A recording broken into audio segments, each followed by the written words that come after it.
Então agora continuando a parte 2, né, continuando a explicação sobre né, a questão da reprodução assistida, né, das técnicas de reprodução artificial.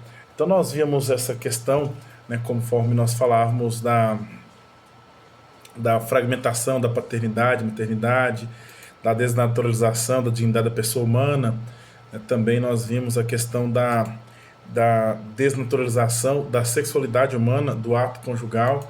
E agora, né, nós podemos também ver a questão também da paternidade e maternidade anônima. Ou seja, Kirk Maxey, nos Estados Unidos, é provavelmente pai de 400 crianças através da doação de esperma.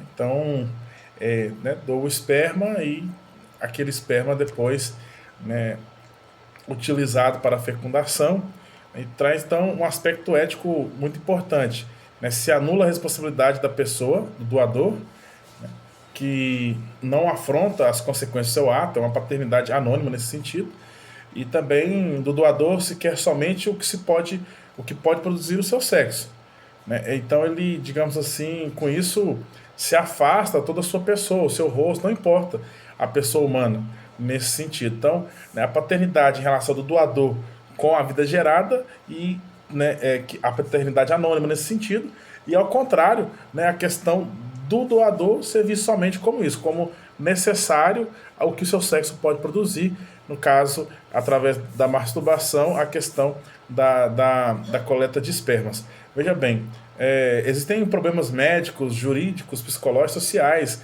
atrás de tudo isso. Ninguém se pergunta o risco, por exemplo, de um incesto biológico, né? Esse esperma está lá. De repente, como a gente falou, utilizá-lo, por exemplo, para ovular lá na frente a sua irmã, e ele não está sabendo, entendeu? Alguma coisa do tipo. Então, porque existe um perigo também dessa consanguinidade, né, sem, como é anônimo, né, sem querer. E, né, veja bem, depois, né, porventura, essa pessoa, né, ao se casar, né, não sabe que está levando sangue, né, de alguém que é parente, ou que aquela pessoa que ele vai se casar, né, também seu parente, porque às vezes esse filho foi gerado com a paternidade anônima, como nós falamos. Então isso também é um problema. Estou aqui colocando assim de maneira geral, de maneira simples, né? Não estou me adentrando ao tema, mas só para levantar a questão. Então existe também o sofrimento, né, por não saber de onde se vem. Os filhos dos pais e mães anônimos não têm direito, né, aos seus registros, né, de forma, de forma verdadeira nesse sentido, né, porque não se sabe, né, ao certo quem foi o pai ou quem foi a mãe. Né, foram doadores que anônimos, né, ficou lá e simplesmente pode, né, também ter outros irmãos do mesmo doador e não saber.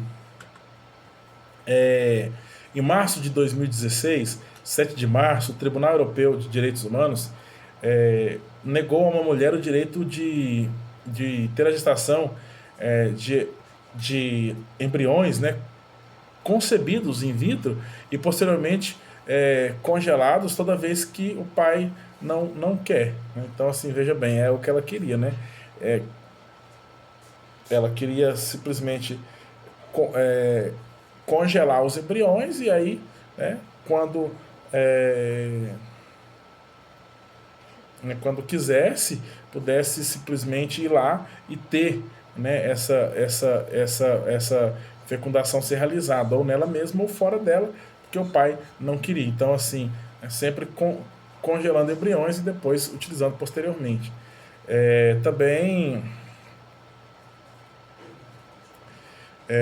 veja bem, existem casos que aquele casal, né, acabou separando, e aí uma das partes, né, o pai, por exemplo, negar que os embriões eram pertencentes a eles, né, que ele era o dono, nesse sentido, né, daquele esperma, no qual gerou, né, aquela nova vida que ficou congelada ali, o embrião.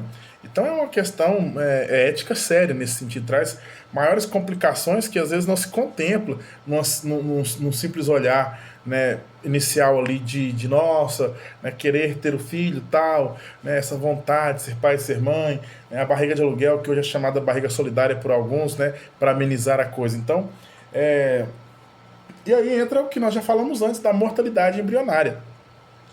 O índice do êxito, né, pelo ciclo FIVET, ou FIVET, entendido como nascido vivo, se situa em torno a 27%, né, segundo as revistas Fertility and Sterility e também a Human Reproduction, né, são revistas médicas, esses artigos do ano 2009, colocam em 27% como nascido vivo nesse sentido. Ou seja, qualquer, vamos pensar assim, qualquer procedimento médico que 73% fosse uma falha, né, não se consideraria um avanço decisivo, né, na luta contra uma enfermidade, por exemplo. Nem também numa proeza técnica. Olha, eu fiz aqui um invento técnico e 73% falhou, os outros 27% não. Não seria considerado aquilo ali uma grande proeza técnica.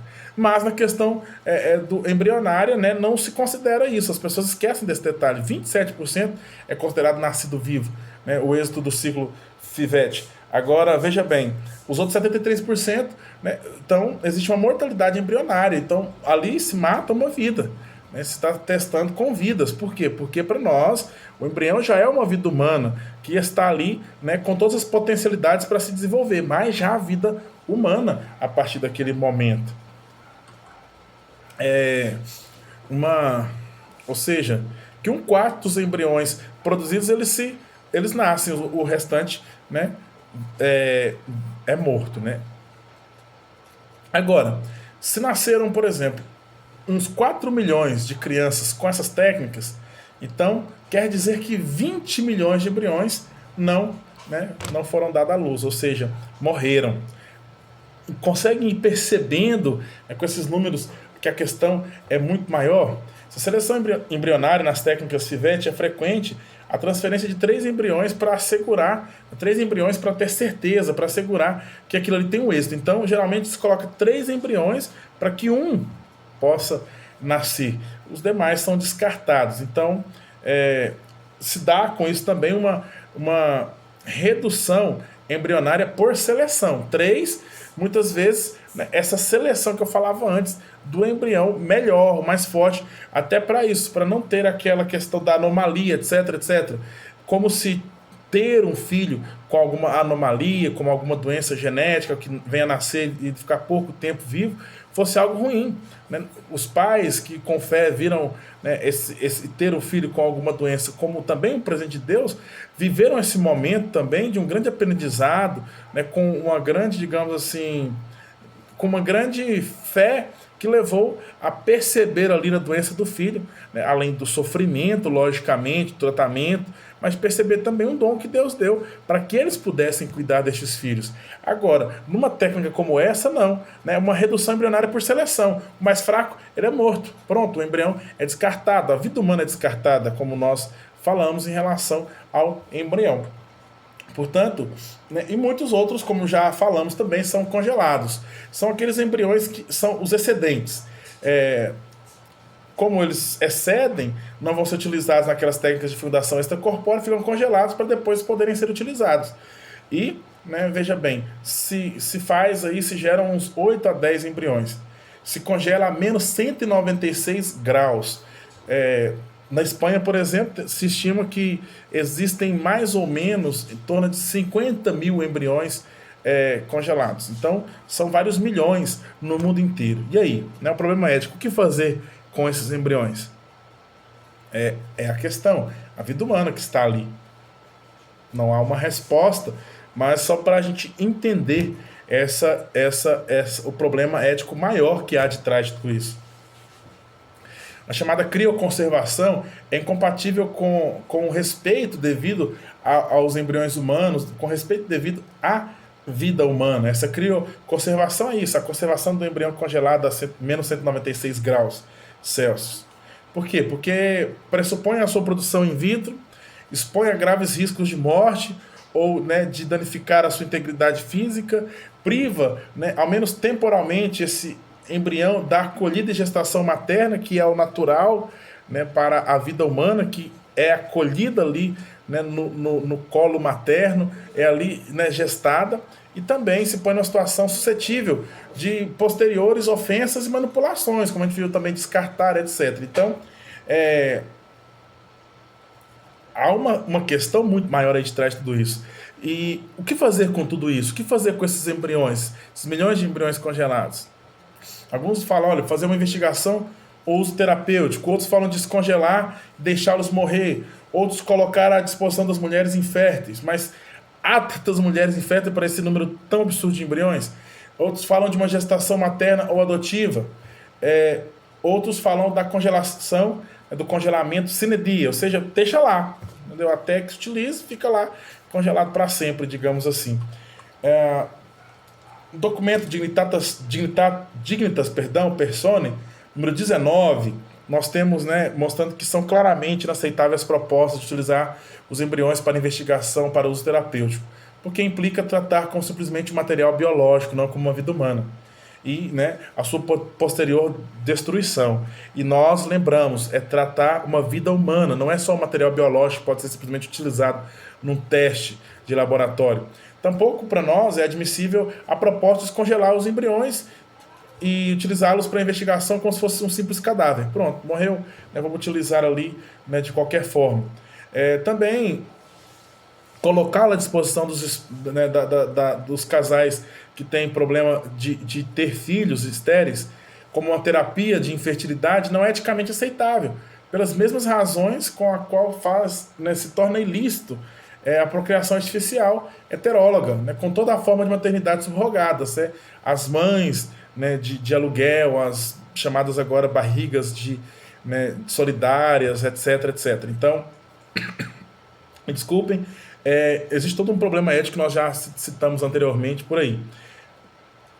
E depois também a questão de ser embriões de genes pais, né, que aqueles ali nunca não conhecidos, né? São aleatórios nesse sentido, todo aquele problema que nós citamos antes, da questão da paternidade e maternidade anônima. Também a gestação adotiva, né, essa adoção pré-natal e o resgate desses embriões para dar a oportunidade de nascer a tantos seres humanos condenados à destruição, ela vai se tornando inviável, né? Essa prática ela implicaria muitos outros problemas, tipo médico, psicológico e jurídico. Então, né, se torna algo muito complexo nesse sentido. Então, veja bem, definitivamente, irmãos, é necessário constatar que os milhares de embriões que se encontram em estado de abandono determinam a situação de injustiça que é, de fato, irreparável. Não tem como reparar. Por isso, São João Paulo II, né, disse um de seus discursos, né, dirigiu a palavra assim, uma chamada à consciência dos responsáveis do mundo científico, de modo particular aos médicos, para que detenham a produção de embriões humanos, tendo em conta que não se vislumbra uma saída moralmente lícita para o destino humano dos milhares de embriões congelados, que são e seguem sendo sempre titulares dos direitos essenciais, que, portanto, nós temos que tutelar juridicamente como pessoas humanas. Isso é uma declaração de São João Paulo II em relação a essa questão dos embriões congelados. Então, e por último, né, nós estamos aqui já caminhando para essas últimas considerações, a questão dos riscos para a saúde. Também se viram sinais possíveis de problemas de saúde dos recém-nascidos, também através dessas técnicas de fertilização in vitro, a prematuridade, o baixo peso, né, ao nascer, associado com problemas respiratórios, cerebrais, visuais dos recém-nascidos, a morte perinatal, né, o risco dessa criança nascer morta com essas técnicas é mais ou menos de 16,2 para 1.000, então a cada 1.000, 16,2 podem nascer assim, né, frente a 2 a 3, né, a cada 1.000 da reprodução natural. Então você viu que o risco é muito maior, né, com essas técnicas. E também a inestabilidade cromossômica nos embriões produzidos pela fecundação in vitro pode dar lugar ao desenvolvimento de tumores. Para muitos especialistas, o que acontece? A fecundação in vitro, ela leva consigo um risco leve, mas estatisticamente, significativo, né, de câncer para os ninhos, para as crianças, né, ali concebidas. Então vejam bem, também, apesar de ser um risco leve, estatisticamente comprovado um risco de câncer para esses ninhos, essas crianças, concebidas através da fecundação in vitro. Às vezes uma confusão aí, a gente prepara e confunde algumas palavras. Veja bem, então nós temos, né, casos dessas crianças.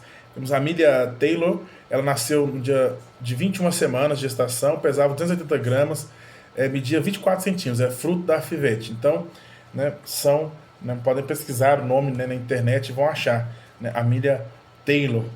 Então, entre 0,3% e 5% das mulheres que se submetem à multiovulação, né, 6 a 10 óvulos, sofrem complicações, dor severa, falha renal e também um risco de infertilidade.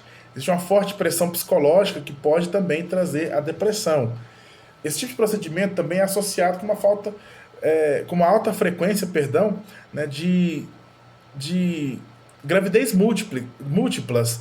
Eu não sei se vocês já perceberam ou já ouviram falar dessas gravidez múltiplas, geralmente, né, de um número maior, né, 3, 4, 5, até mais. Né? Então, por causa dessa multiovulação. Ou seja, isso mostra que esse tipo de gravidez aumenta significativamente, né, o risco de pré-eclâmpsia, ruptura prematura das membranas, etc. Né, não é algo tão simples, tão fácil e tão bom quanto se parece. Por exemplo, vocês podem buscar na internet Nadia Suleiman. Ela é solteira de 33 anos da Califórnia, em janeiro de 2019. Então tem uma foto dela, né, com a barriga, né, o seu ventre enorme, porque a gente teve essa múltipla gestação, né? Então várias crianças ali.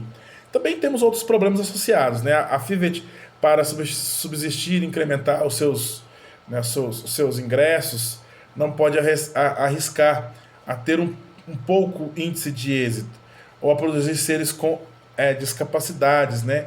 Portanto, eles realmente vão descartar, né, aliada com a DGP, o aborto e a congelação e a investigação com embriões. Então, vão investigar, vão descartar aquela vida para não permitir que existam discapacidades naquela criança. Então, né, de fato, o que nós falamos antes da seleção embrionária. É um negócio da fertilidade. Eles ganham muito dinheiro com tudo isso e é uma indústria que, né, movimenta milhares de milhões de dólares anualmente. Então se calcula que cada processo, né, num centro de medicina privado, né, um torno aí na Europa uns 6 mil euros. Portanto, né, existe até um documentário chamado Exploitation, EGGSPOIPLOITATION, Exploitation, sobre esse crescimento da mercantilização da infertilidade. Se tornou um negócio do qual, né, eles, logicamente, têm um grande lucro anual com tudo isso. Portanto, né, é muito importante ter tudo isso em comparação. Depois também lembrar que depois essas casais estéreis chamavam, né, a mesma porta da viúva, né, que exige uma ensinação pós-morte, a mulher solteira que quer um filho, né, a lésbica que quer criar um filho com a sua companheira, né, a eleição do sexo, criança à la carte, né? Ou seja, abre-se o leque a uma série de coisas, né? Porque ir ali, fazer uma fecundação in vitro, usar uma barriga de aluguel, então, né, com isso se abre o leque para tudo isso, né? Que a gente agora, né, que eu acabei de falar. não desmerecendo a pessoa humana, né, desses casos específicos que eu citei, mas mostrando a gravidade ética para nós, ética e moral, né, na igreja. Então, porque vai dissociar de tudo que nós falamos antes, da questão da relação sexual dentro do matrimônio como doação, a questão da procriação, né, dentro dessa relação interpessoal, e etc, etc. Então, veja bem, né, abre um leque para outras coisas que vêm em decorrência disso. Quando o embrião se obtém fora, né, do lugar materno, é como se eu falasse assim, né? Eles usam como é que chama? Uma frase, né? Uma frase em espanhol diz assim: é como se o gênio tivesse escapado da lâmpada, né? Agora, né, aceitando-se então obter, né, um óvulo, fecundá-lo fora do ventre materno, abriu a lâmpada, né? Então o gênio agora está solto e aí pode se abrir, né, para distintos outros problemas éticos e morais através de tudo isso.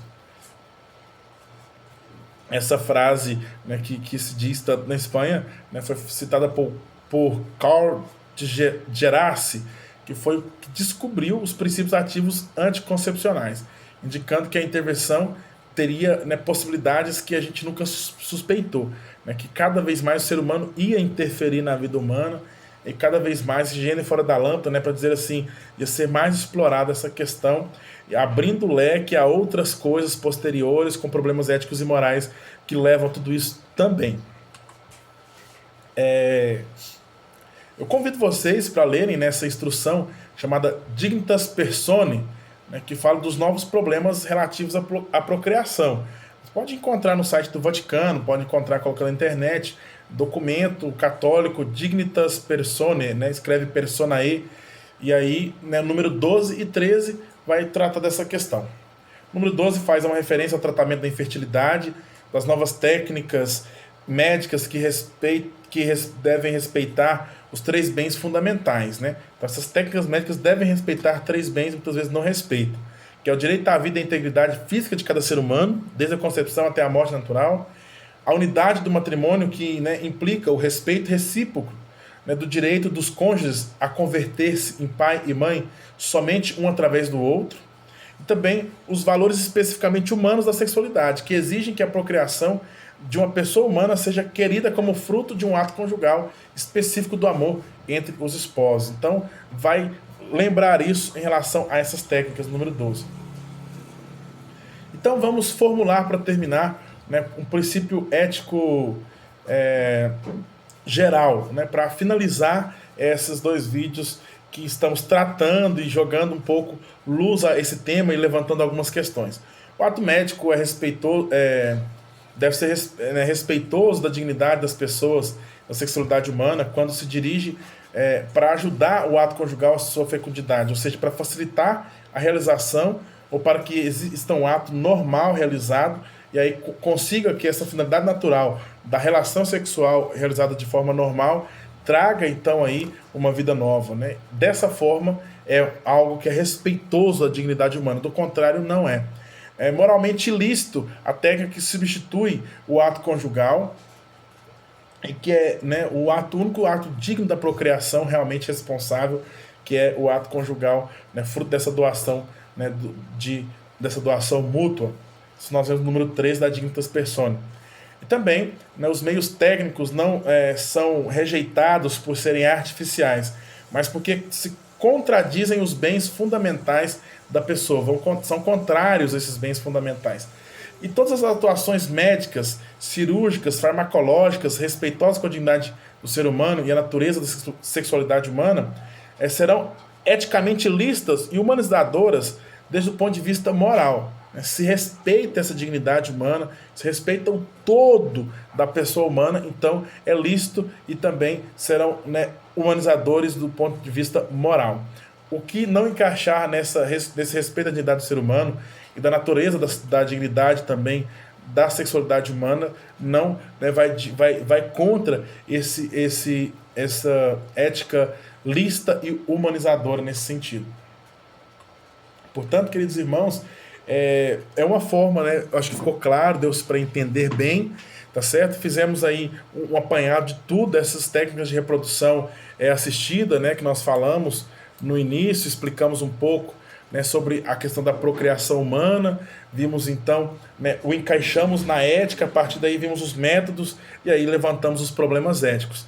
Acho que foi dada a resposta, foi levantada perguntas, como eu falei, aqui são né, luzes jogadas, não é esgotando todo o tema, mas já vale para estudo, já vale para o começo de conversa, já vale para um pensamento maior, um pensamento mais voltado, né, ao que a igreja realmente coloca para nós, um pensamento ético, moral, verdadeiro. Então, essa foi a nossa explicação. Deus abençoe a todos, permaneçam em paz.